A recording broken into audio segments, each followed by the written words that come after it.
Преди да продължим към клипа, искам да ви напомня за астрологичните услуги, които предлагам. Анализ на натална карта през призмата на пътя на душата, синастрия или партньорски хороскоп, годишна и дългосрочна прогноза, както и комбинирана услуга. Тези от вас, които искате да си поръчате астрологични анализи, може да се свържете с мен по социалните мрежи. Също искам да ви поканя в моя Patreon канал, където ще може да гледате всички епизоди на Deep Dive подкаст в пълната им продължителност. Освен това, в Patreon ще може да се присъедините към тъй нареченото Deep Dive общество. Това са различни чат стаи с хора, които са обединени от общия си интерес в езотериката, в духовното и личностното развитие. Имаме отделни чат стаи за астрология, за таро, за human design, както и разни общи чат стаи. Така че ако искате да се запознаете и свържете с хора като вас и като мен, които се интересуват от тази тематика, заповядайте в моята общност в Patreon. Също вече в Patreon ще може да откриете месечни астрологични прогнози, както и месечни онлайн видеа на живо, в които ще може да водим дискусии в реално време на различни езотерични тематики. Така че тези от вас, които искате допълнителни ресурси, може да заповядате в канала ми в Patreon. Благодаря ви!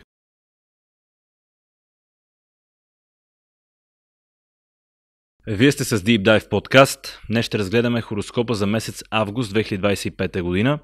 За мен месец август е истинския месец на любовта, не е февруари, макар че февруари би бил под архетипа на Водолея, месец август е под архетипа на Лъва, но тъй като имахме и новолуние в Лъв на края на юли, около 24 юли, сега тематично целият месец август продължава тази енергия на любовта, на творческата изява, на желанията на сърцето и на смелостта за това да бъдем себе си и да пуснем маските и да бъдем максимално автентични и просто да се радваме на живота и да живеем в магията на любовта, като в предишния клип за новолунието ви казах, че под любов е добре да разбираме генерално енергията на любовта, която ние не можем да видим с очите си, но може да усетим.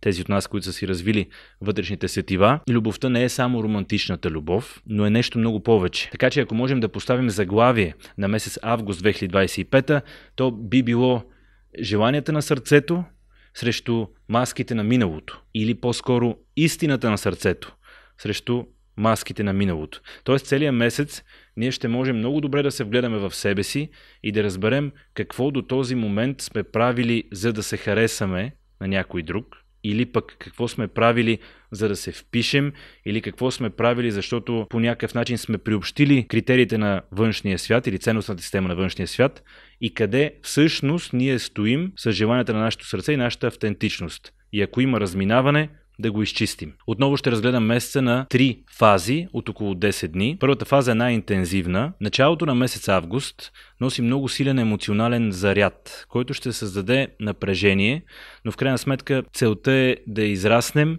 да станем по-емоционално интелигентни и най-вече да се изясним със себе си. Така че очаквайте напрежение и сътресение в началото на август и то отново по теми свързани с любовта, с емоциите, с тази нова енергия, която сме започнали от вече половин година да действаме спрямо нея и също имаме така много значителен интроспективен момент. Но каква е астрологичната обстановка?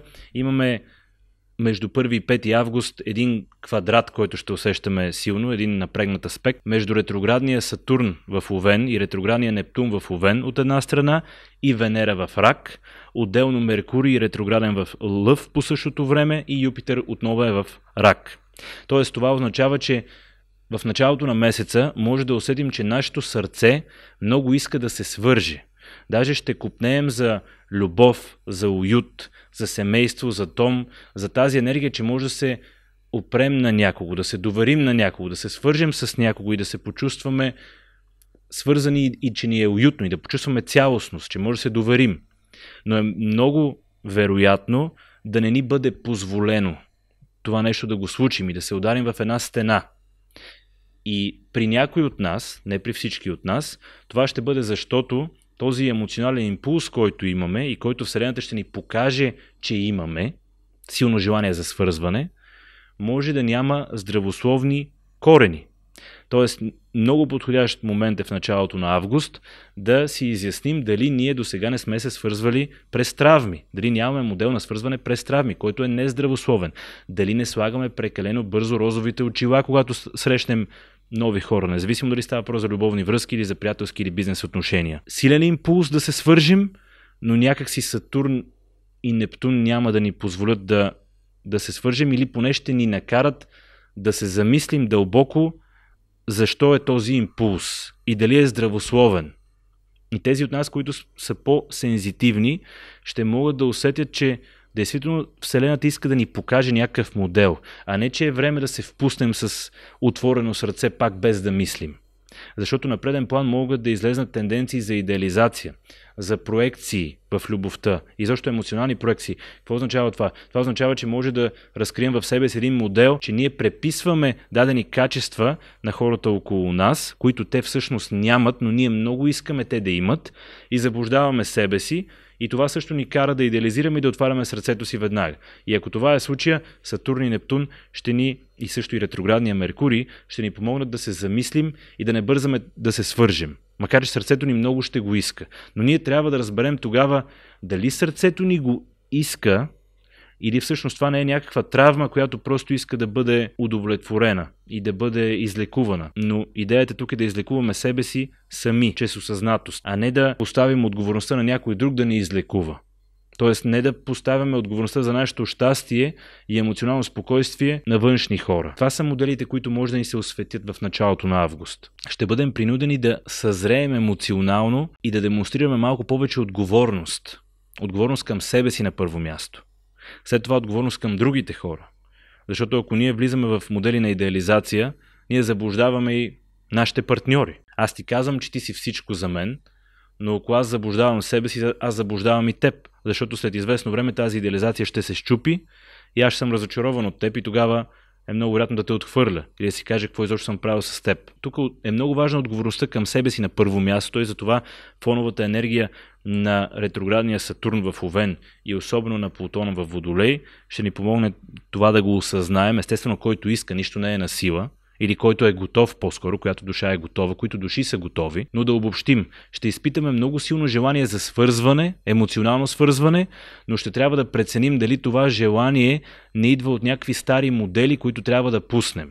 Стари модели, които, както казах, са ни вкарвали в връзки през травми и в модели на идеализация. И в крайна сметка до нездравословна зависимост. Дълбоката емоция и еуфория и любов, която ще ни се иска да имаме, ще бъде недостъпна. И най-вероятно ще бъде недостъпна, защото Вселената ни казва, ти можеш и сам да си я дадеш на себе си. И когато си я дадеш на себе си, тогава по-нататък в месеца, както ще видите според транзитите, ще можем вече да се свържем. Август месец ни дава шанса да видим моделите си в любовта и по принцип моделите си навсякъде, където става въпрос за емоционално свързване, да преценим какво не е наред, да започнем да работим по него и след това ще ни се даде шанс, ако сме се поделили на правилния път на нашата душа, да получим тази свързаност. Но този път тя няма да е през илюзия. Тя ще е през съзнателен избор. Алгоритъмът ни казва, няма лошо да искаш тази любов, тази емоция и това свързване. Но този път по-добре се свържи, но запази границите си. Ние ще имаме възможността да се научим, да се свързваме дълбоко, на дълбоко емоционално ниво, но да не губим себе си.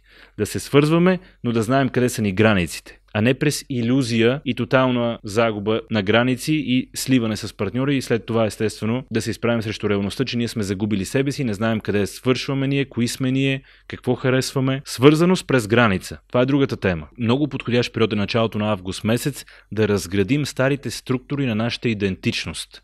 Да пуснем излишните настройки и програми от нашето его и да запазим само това, което ни служи. Но за тази цел на първо място трябва да ги видим, да ги осъзнаем. Затова всичките тези ретроградия в началото на месеца и този квадрат, този напрегнат аспект. Общо взето в началото на месец август ние ще можем да се сблъскаме с нашите стари модели на свързване. Най-елементарен пример. Имаме една любовна връзка, прекратява се тази любовна връзка и човека вместо да си е разрешил травмите, той бърза да влезе в нова любовна връзка и почва да идеализира в любовния си партньор, новия човек.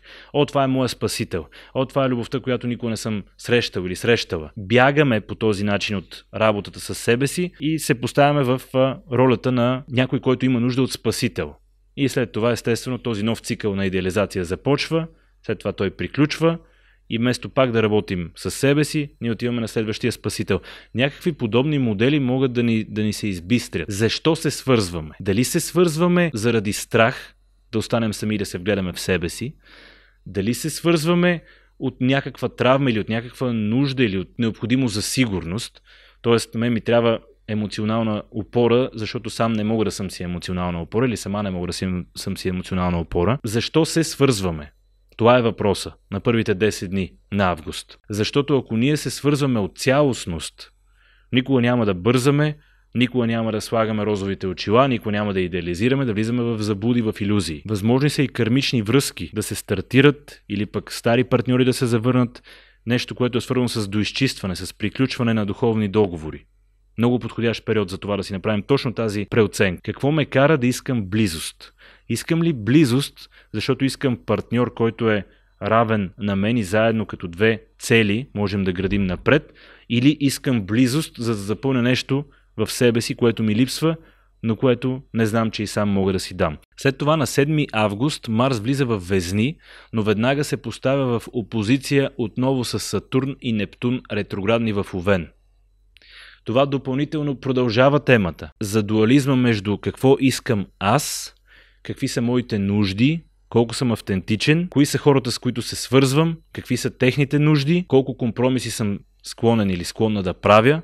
И защо дуализма по оста на Овен и Везни продължава тази тематика на Лъва и на Рак. Тоест от любовните отношения вече имаме малко по-широк поглед. Всички видове партньорски отношения. Но те травмите, ако се проявят в любовните отношения, 100% ще се проявят и в бизнес отношенията, и в приятелствата. Но просто там са ни най-видими, там са ни най-достъпни, защото там най-много инвестираме и можем да ги отчетем. Там най-много боли, когато нещо сбъркаме. Транзитът на Марс в Везни и тази опозиция с планетите в Овен ще ни накара да се замислим именно по тази тема. Когато влизам в дадено партньорско отношение, аз пазя ли своята цялост? Транзитът на Марс в Везни ще ни накара точно за това да се замислим. Особено опозицията с Сатурн и Нептун в Овен. Когато влизам в дадено партньорско отношение, аз имам ли граници?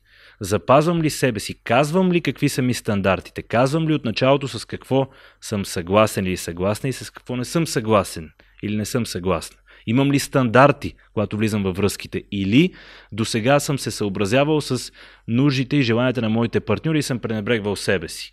Къде е границата? Къде е баланса? И отговорът никога не е да залитнем в едната или в другата крайност. Да съм пълен егоист и егоцентрик, когато влизам във връзките, ако не се съобразяваш с мен, аз изобщо не искам да поддържам отношения с теб. Но и другото също не е правилно. И точно тези теми ще бъдат повдигнати след 7 август. Да се съобразявам постоянно с теб. Толкова много да искам да се съобразя с всички твои желания, че аз да не знам кой съм и да не знам какво искам. И да не мога и да взема решение. Това е ниското управление на архетипа на Везни. Така че от 7 август нататък всички тези неща ще ни се доизясняват. И ключът е интеграцията. Как да влезна в партньорски отношения, като не губя своята независимост и своята идентичност. И дори как да навлезна в дълбочината на партньорски отношения, като пак не губя себе си. Много трудна задача, но постижима. Дали нямам модели, в които искам да угаждам на другите хора, да си мисля, че аз съм добър човек, когато се съобразявам с всичко, което моите партньори искат, но в същото време пренебрегвам себе си. И това като въпрос много често излиза в моите консултации. Някои хора казват, аз съм добър човек, аз се съобразявам с всичко, което моите партньори искат от мен. Да, обаче ти така пренебрегваш себе си и не го виждаш. И ги карам да се запитат, ако вие се отнасяте с другите хора, както се отнасяте с себе си, разбирайте, пренебрегвате себе си и сте на последно място, дали наистина сте добър човек? И отговорът винаги е, сега ако се замисля, не съм добър човек, защото пренебрегвам себе си. Затова винаги трябва да има баланс. Това е илюзия и това пак е свързано с някаква травма и някаква програма най-често от детството. Че аз ако се съобразявам с всички твои нужди като мой партньор, аз съм добър човек. Всичко като правя добро за теб. Аз също време губя себе си и не обръщам внимание на себе си и съм лош спрямо себе си. Но травмата ме кара да си мисля, че съм добър. Защото съм се научил, че когато ти угаждам, аз ще си заслужа твоето внимание или твоята любов. Много голяма грешка. И естествено, алгоритъмът е железен.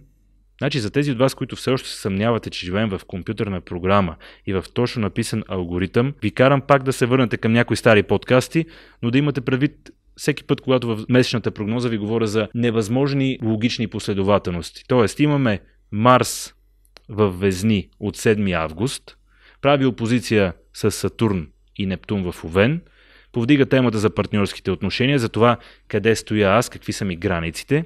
И след това имаме пълнолуние във Водолей на 9 август, което ще ни помогне да се отграничим от емоцията и да вземем възможно най-трезва и логична преценка. Защото какъв е основният урок на архетипа на Водолей?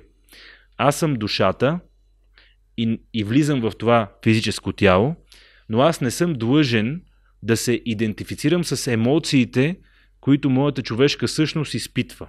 Или казвам с други думи, когато се случи нещо хубаво, не съм длъжен да влизам в еуфория. Когато се случи нещо лошо, не съм длъжен да влизам в тъга, в срам, в депресия. Това е избор. Повечето хора правят несъзнателно този избор. Те на автопилот се идентифицират с емоцията, която изпитват. Но висшето управление на архетипа на Водолей ни дава тази отграниченост от емоцията и да си кажем, че аз ще влезна в това емоционално състояние, ако искам, и тогава ще се идентифицирам с него. Но това е мой избор. Или казвам с други думи, никой не може да ме нарани емоционално, ако аз не избера съзнателно или не да влезна в емоционалното състояние на наранен човек. И това изобщо не е случайно, че пълнолунието във Водолей идва след транзита на Марс във Везни. Защото ако имаме проблем да разберем къде са ни границите и какво искаме от дадено партньорство, то на пълнолунието в Водолей ние ще можем да се отделим от емоцията и да усетим точно какъв е отговора. Логично, чрез силата на студената, отдръпната преценка. Душата без емоция. Естествено, пълнолунието във Водолей ще донесе и кулминация по всякакви теми, свързани с проекти, колективни проекти, свързани с дадени общности, ще ни даде изяснение за това каква е нашата мисия, какъв е пътя на нашата душа, ще ни даде да разберем кои са нашите хора, кое е нашето духовно племе, в какви групи искаме да членуваме, какви хора искаме около себе си, някакви гениални прозрения може да имаме, може изведнъж да намерим разрешение на даден заплетен казус, който с месеци сме се опитвали да разрешим. Особено ако става въпрос за казус, който е бил належащ по време на новолунието във Водолей преди 6 месеца, то сега най-накрая може да го разрешим. И отново, алгоритъма, също на 9 август, имаме тригон между Уран в Близнаци и Марс в Везни, което допълнително засилва тази енергия на внезапното прозрение, на идеи от нищото, на аха моменти, на гениални включвания от Вселената, пробив в даден казус. И енергията вече след 9 август почва по-лесно да тече и нещата повече да се случват. Втората фаза на месеца, между 11 и 20 август, връща яснотата в нашите мисли и прекратява интроспективния период, защото Меркурий става директен и вече е време дори да действаме по-смело по посока на тези намерения, които сме си поставили на новолунието в Лъв на 24 юли. По-смели действия по посока на нашето сърце и желанията на сърцето. И сега вече е време да покажем на Вселената какъв е резултата от този целия интроспективен период на ретроградния Меркурий. Какво сме научили и как го прилагаме вече в тази нова по-свободна фаза, където енергията тече по-гладко. От 10 до 16 август ще усещаме много силно един от най-хармоничните аспекти през месеца, а именно съвпадът на Юпитер и на Венера в знака на Рак.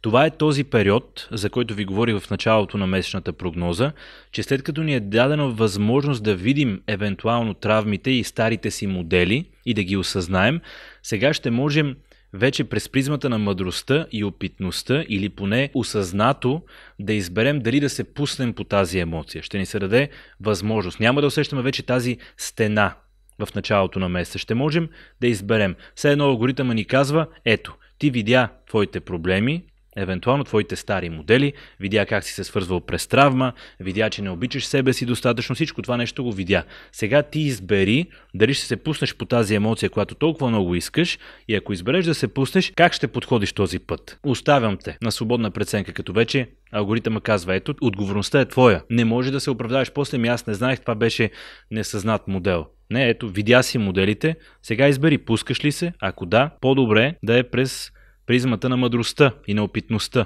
Но много силно емоционално зареден период между 10 и 16 август, подходящ за емоционално свързване, за топли разговори, за нови любовни връзки, за задълбочаване на любовни връзки, за творческа изява, за творчески идеи. И защо това е разгара на лятото, така че не само любовта ще е в разгара си, но и творческия потенциал. Ще горим и ще искаме да живеем от сърце. До 13 август ще се усеща по-силно тази опозиция, която ви казах, че се случва, когато Марс влезе в Везни с Сатурн и Нептун в Овен.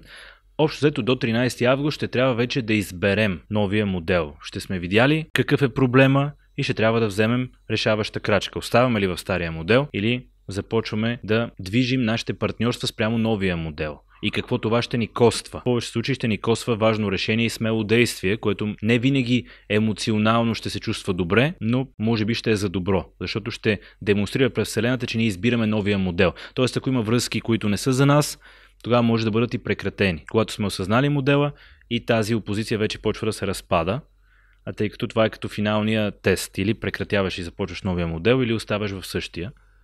Това също е възможност и не само връзки, тук отново разбирате всякакъв вид връзки, приятелства, бизнес отношения, интимни отношения. Но може да го тълкуваме и в контекста на това, че прекратяваме връзка с старите си модели, с старото си аз. Целият смисъл тук е да изберем да се свържем този август месец през истина, през нашето сърце, само заради смисъла на любовта, само защото го усещаме, че това е истината, а не да се свързваме през страх, че ще ни осъдят, че няма да ни приемат, какво ще си кажат другите, през желанията на егото.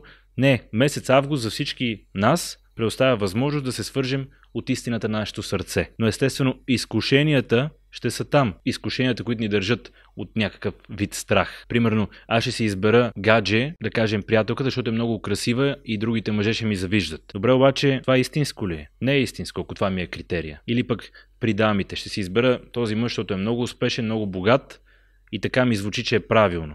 Да, обаче обичаш ли го? Имаш ли чувства с него? Имаш ли потенциал за нещо по-дълбоко? Може и да нямаш. Идеалният случай е да имаш всичко в пълния пакет. Но просто в месец август ще е подходящ да направим подобен избор. Само за сметка на нашето сърце и да си представим колко ни е важно. Няма лошо и да не следваме сърцето всъщност. Това е личен избор. Няма лошо да избираме и си поставяме маски. Кой ще ни осъди в случая? Никой. Въпросът е да сме наясно със себе си, че всеки избор има цена и че ако аз избера да поставя маска и да направя избор по друг начин, не воден от сърцето си, то това занапред, в бъдеще, ще донесе конкретен резултат. И аз тогава просто нямам право да се оплаквам. Аз съм си виновен или аз съм си отговорен, че съм направил този избор. Това е целият смисъл на август месец. Ще ни се изясни всеки избор пред нас, особено в отношенията на любовта и творческата изява, всеки избор, който има емоционален заряд, какво означава, защо го правим и ние да си направим вече равносметката. Искаме ли да продължим, да изберем ляво или дясно, кое избираме на наша отговорност. Все пак това е смисъла на инкарнацията и на живота тук в физическата реалност. Душата да прави избори. Ако имало конфликти в дадени партньорски отношения, около 14 август има един много благоприятен транзит, един секстил между Марс в Везни и Меркурий в Лъв, където имаме възможност да се разберем вече с нашите партньори и подходящ период за такива хармонични разговори, където да се изясним, без много его, без много драма. Третата фаза на месеца, между 21 и 30 август, се характеризира най-вече с новолунието в Дева на 23 август, което ни поставя отново възможност за нов емоционален цикъл, да си поставим намерения, свързани с този архетип на Девата. Тъй като той е доста земен, доста практичен, ще можем да си поставим намерения, свързани с, на първо място, ежедневната ни рутина, нови здравословни навици. Как примерно, да спрем цигарите, да спрем хазарта, да спрем безмислените харчове. Тоест имаме възможност да изградим в следващите 6 месеца нови здравословни навици, може да са свързани с храненето, може да са свързани с спортуване, може да са свързани с това просто да си почиваме повече, да има по-добър баланс между работа и почивка, но също може да си поставим и намерението за нова фаза в нашето ежедневие, свързано с нашата работа. Нова работна позиция или пък да се усъвършенстваме в дадена област, тъй като Девата, архетипа на Девата е свързана с повторяемост, с крайна цел усъвършенстване. Тоест, аз ако искам да стана по-добър в нещо, трябва да го правя това нещо всеки ден, да имам график и да го повтарям за известен период от време. Та по същия начин, по време на новолунието в Дева, ние може да разберем къде са ни слабите страни, какво в себе си или в нашата работа искаме да подобрим и да си поставим намерение действително да го подобрим, но за сметка на повторяемост и някакъв график да си направим. Примерно, аз ако искам да стана по-добър оратор, може да запиша курс, където ме учат да говоря пред публика и този курс да е, да кажем, 6 месеца дълъг и аз всеки ден да отивам или всяка седмица да работя и да се подобрявам в дадена сфера, тъй като архетипа на Девата пак е свързан с съвършенството. Повтарям едно нещо, за да стана много добър и много прецизен в това нещо и да имам контрол над детайлите. На 26 август Венера пък влиза в знака на Лъва, което допълнително продължава темата за любовта, за желанията на сърцето, естествено за любовните връзки, но тъй като Плутон все още е в Водолей и е ретрограден, може да имаме повод за ревност. Може да се повдигнат въпроси, свързани с контрол и манипулации в любовни връзки. Може да трябва да се изправим срещу сенките на егото. Желанието за контрол на егото в контекста на дадени любовни връзки. Аз толкова те обичам, че не искам да те изгубя и сега ще те контролирам, ще те манипулирам. Всякакви такива драми и подобни казуси са възможни, но естествено са възможни във висок потенциал много приятни любовни моменти с нашите романтични партньори. Но тази тема да обичаме не от страх, а от истина се продължава, защото и Венера влиза в Лъв. Както и се продължава тази тема, дали обичаме истински или просто търсим някой да ни подхрани егото. Затова август месец е месеца на любовта. Защото започваме с тази тематика и транзитите така са наредени, че завършваме също с тази тематика. И така, за абонатите в Patreon, благодарение на които този канал съществува, продължавам с месечен хороскоп за всички асценденти за месец август 2025, така че ако знаете кой е асцендент сте, ако не знаете, може да проверите. Ви каня да си разгледате личният индивидуален хороскоп в Patreon.